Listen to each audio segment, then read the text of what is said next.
All right, welcome back to Coffee with Chiros. It is episode 3. Dr. Sarek, what are we drinking this morning?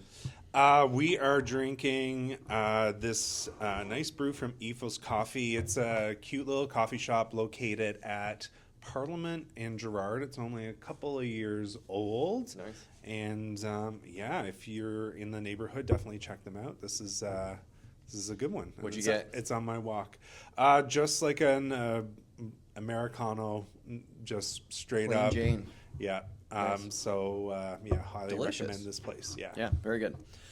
Cool. So, for episode 3, we are going to talk about cores and why people are confused about cores and do they actually change low back pain and what does it mean to have a strong core and what is your core, and we're going to try and dispel some confusion around cores because we do talk about them a lot in clinic. Yeah, and I definitely see a lot of patients or hear a lot of patients coming in and, they're like, I don't really understand why I have this back pain or whatever type of pain because I really have a strong core. I've been really working on my core. So that's great, but we're going to talk about why that might actually be. I think sort of, if I can start, first and foremost, like, what is your core? I mean, they are a sort of set of muscles that do function to stabilize your spine, but a lot of people also, in my experience, just kind of feel like your core is your abs and your back, but that's not, Set of muscles. Muscles, plural. Muscles, plural, yes. And so if we think about our trunk as a cylinder, the abs in the back cover two sides of it. We also have the other two sides of the trunk, which are essentially other abdominal muscles like our obliques and what have you. But we also, what a lot of people don't realize is there's also a top and a bottom, or a ceiling and a floor, that's also formed by our diaphragm when we're breathing, as well as our pelvic floor. So all of these muscles work together to essentially provide stability or stiffness to your spine when we're doing certain movements. Yeah. And in addition to that too, there's also depth to all of those layers, right? So if you're talking about the core muscles in the front, right?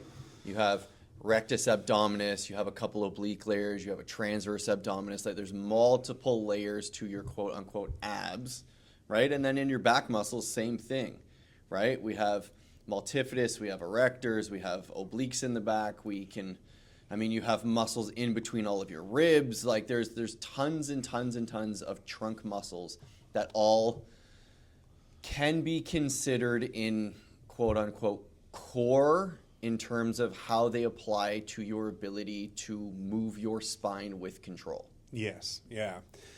And going back to sort of the first scenario that I mentioned, working your core is not just as simple as doing a plank or, an ab workout. Yes, those can help your core, but it doesn't always functionally improve your core that would translate to your daily activities. Mm-hmm. So, if you're working your core and you're just doing planks, that's great. You're strengthening your abdominal muscles, some of those deeper abdominal muscles, to be able to stabilize your spine in a straightened position on the floor. But, oftentimes back pain happens when that is not the position that you are in. And so the idea with training your core is you want to target sort of all of the muscles, but you also want to target them in a functional way. And what do you think? In terms of that functional way, it's like, what is the demand I'm trying to get my core to meet? And then, like, how do I train it in that way? So kind of two different scenarios that both require a lot of quote unquote like core function, but in terms of how you would go about training them, completely different. So scenario number 1 is deadlift, right? Deadlift needs a big static core brace. The biggest thing with deadlifting is I do not want my spine to move. halfway through my deadlift, right? So that is a very different type of core strength because I am trying to generate a lot of intra-abdominal pressure and essentially do like a big isometric contraction of rectus abdominis and transverse abdominis and obliques and back muscles and QLs, and I am trying to get my spine to not move in that bottom position of the deadlift so that when I push into the floor, my hips move and my spine doesn't. But that is a completely different function of your core to something like the golf swing. Yeah. Right? Golf swing is, can I generate and control movement in my trunk and hips through rotation? If I only ever train that doing planks and side planks and crunches and everything else, I am not doing anything in that rotational plane, both to generate power so I can hit a golf ball well, or control the power so that I am not kind of compensating or cheating, overusing or underusing some muscles, which is one of the main reasons why we see back pain in a golf swing a lot of times.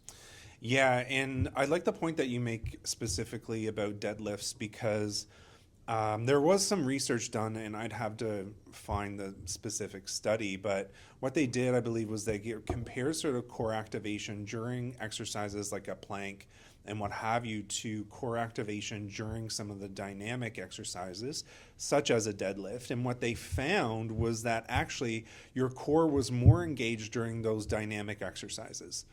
And so think about a deadlift. It requires breathing. We're getting diaphragm. We're getting abs. We're getting pelvic floor with that brace. So not saying to not do some of the other ones, but if you are really passionate about making sure that your core is as strong as possible, thinking about sort of incorporating some more dynamic type exercises. And Dr. Murray, I'm sure he's the golfer of the two of us. I'm sure he can speak about some really good core exercises for that sport as well. So the way that I like to break down core exercises in my head and the way I kind of explain it to patients if you're trying to develop a well-rounded core in terms of strength and function is I kind of break it down into two separate movement types in three different planes. So it sounds complicated, but it's not as complicated as you think. So I need to be able to have a core that resists movement, right?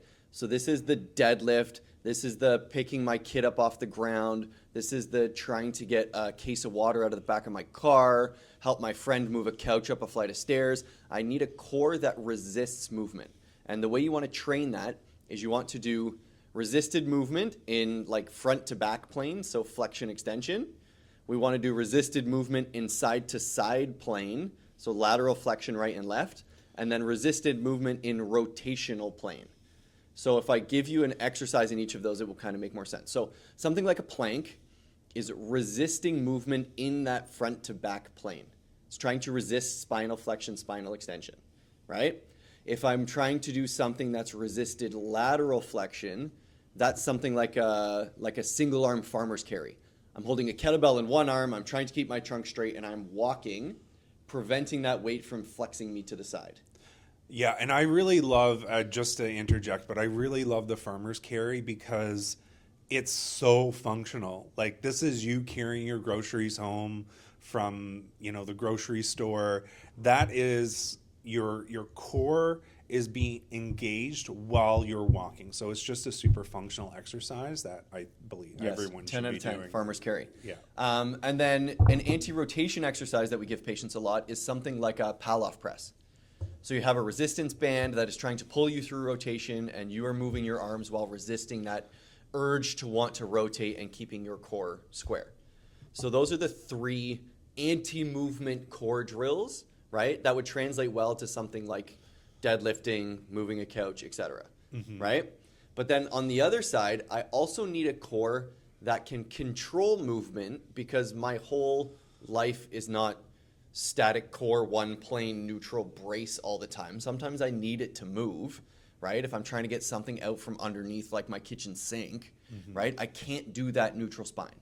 Doesn't work, never gonna happen. So you do also need a core that can both generate and control movement. And same 3 planes, right? Practice core strength in flexion and extension, right? Practice core strength in lateral flexion and practice core strength in rotation. So if I'm doing a core exercise that is in flexion and extension, right? This could be something like, honestly, like a traditional sit-up works flexion, a back extension works extension, right? Anything where your spine is physically moving through flexion and extension with your core engaged is a good exercise. In terms of lateral flexion, this is something like a teapot. So you hold the weight the same way you would in a farmer's carry, except you're actually bending side to side, right? While you're standing still so that you're working your obliques through that plane of motion. And then working rotation is something like a wood chop or some sort of banded or cable rotation, which is coming back to the golfer one, the one we give golfers a lot so that they learn to generate rotational power. Because the problem with something like rotation or any of these other movement-based core exercises is the 2 sides of your core now need to do something different, right? If I'm trying to rotate to the left, I need the left side of my core to pull, while the right side of my core lets it go gently so that I can actually turn. If I only ever practice bracing everything as hard as I can, I'm good at getting rigid, but I'm not good at movement. And sometimes this is the disconnect between like, I thought I had really good core strength, why do I still have back pain? Yeah, I mean, and I think all of those are really good exercises to kind of contribute and to work into your routine. Yeah, I mean, I think one of the best things, so there's not really a best core exercise that you can do. It depends on what your capacity is, what your goals are, what you're requiring of your body to do on a regular basis. So, you know, I mean, we have to kind of take some of those considerations into account, but if you are looking at strengthening your core, be sure to incorporate some more of those dynamic movements like we had mentioned to just make sure that your body is able to stiffen and stabilize you under these specific ranges of motion in different planes, different directions. Yeah, for sure. The next thing to talk about when it comes to core strength, stability, function is how you should train your core in terms of developing strength. So one of the kind of biggest pet peeves that I see with a lot of people talking about core function, and I'm sure Dr. Sarek feels very similarly, is people underload their core a lot. It is a lot of static, low activity, low load, prolonged hold type exercises, which are fine if our core is like just beginning its progression on like strength and stability, or we're recovering from an injury, or we're a little bit pain sensitive right now, totally fine. But if you are not having a reason to kind of be gentle right now, you need to load your core like it was any other muscle. Yeah, and I mean, you know, if we go back to the plank, there are various ways of doing that. You can put a weight on your back. You can add movement to a plank. Like you could do a hip extension while in a plank. You know, anything that just kind of adds a bit of variety to challenge some of those muscles to stabilize you under movement in different positions. Yeah, and load, right? Like if you can hold a plank for 4 minutes, it's not hard enough anymore. Yeah. Right? You need to make it more challenging. Either make the position more challenging so that it's harder to stabilize, add some external load. But even if you're just trying to like, not to kind of harsh on the 6-pack thing, but if you're just trying to like get a 6-pack, right? You need to train it like a muscle. Yeah. Right? Planks are not going to grow your abs to the point where they are like washboard 6-pack abs visible, right? You got to put them under load. So like, don't be afraid to load your core with heavy weight and train it like you would any other muscle. Like it's just a group of muscles. It is going to respond to exercise in the exact same way as a lot of other muscles. So don't be afraid to like go heavy, progressive overload, resistance train, go close to failure. Like all of those things are going to make it much, much, much easier to build core strength over time. And is part of the reason why you see people online who are like, oh, I never train core, but they have this big 6-pack abs, but it's because they're doing heavy deadlifts and farmer's carries and walking lunges and all of these other things that They're doing it and they don't even realize they it. challenge your core a ton with heavy weights. They're just like not specifically or kind of individually core exercises per se. Yeah. So, I mean, I think sort of the take-home point here is a strong core can definitely help prevent injury in your spine, but it is important to think about training it, like Dr. Murray said, like every other muscle, but also make sure that you're training it in a variety of different positions. If you want to get the most effectiveness out of your training and the most stability of your spine and the better results, that's what our recommendation would be. And if you need any, guidance or anything else like that, we're here to help. Yeah, 100%. All right, Dr. Sarek, on the spot, question of the day. Can you think of a type of back pain where core strength is directly involved in either the development or the treatment of that back pain? And then we'll see if we can think of another one where core strength is likely not that relevant in terms of either the development or the treatment of that back pain. Because I know online a lot of people get confused on like, I have back pain, I need to strengthen my core, right? May or may not be true. Similar to what we talked about in episode 1, there's lots of different types of back pain. Core may or may not be involved. So if we can think of just like a couple quick examples to help people try and think through, like, is this actually my core or is it maybe something else? Yeah, I mean, a lot of different types of back pain can benefit from core exercises. I would say probably the one that it probably makes the most difference is in types of back pain that we call sort of instability or some sort of dynamic instability. And these types of back pain in patients typically result in just the inability of the spine to be able to stabilize in many different positions. And oftentimes patients present with actually a lot of hypermobility. They can move a lot, which means that their spine is really good at that, but it's not good at stiffening up and keeping it in one spot and resisting that movement. Yeah, nice. Can we think of one where core strength is likely not that important or not overly involved? Like core strength is good at a baseline level just for like spine function because it is the muscles around your spine, but can you think of one where it wouldn't be your like first line of rehab treatment? I mean, I think sort of acute disc injuries or something like that where there is more of an inflammatory cause of back pain is likely not going to benefit a lot from core exercises, at least right away. Yeah, but agreed. Like building up once that inflammation has calmed down, delving into sort of some of those muscular imbalances and kind of seeing if there's deficits there that might benefit from a good core strengthening program would be sort of what I would consider to be the next step. Yeah. No, completely agree. There's definitely a time and a place for core exercises with a lot of like back pain conditions, but it may not always be kind of number one first thing to try. So certainly a reason if you are having back pain and you're kind of confused on whether core exercises are going to help or not, or are confused why you have back pain despite the fact that you work on your core rather frequently, would be a reason to get an assessment from a professional, let them kind of walk you through where the pain is coming from. Is it a core function problem? There are lots of tests of core function that we can do in clinic that will help objectively assess core function in different planes, which can be useful to some patients because some people are really strong in some positions and rather weak in other ones, and it's just because they haven't practiced in that position.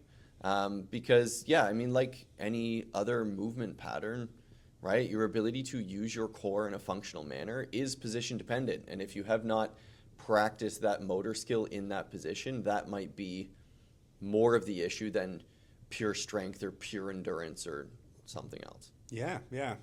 Cool. Good point. Episode Thanks for 3? tuning in. And let us know if you have any questions about your core. Cool. We will see you next time. Episode 3. Done.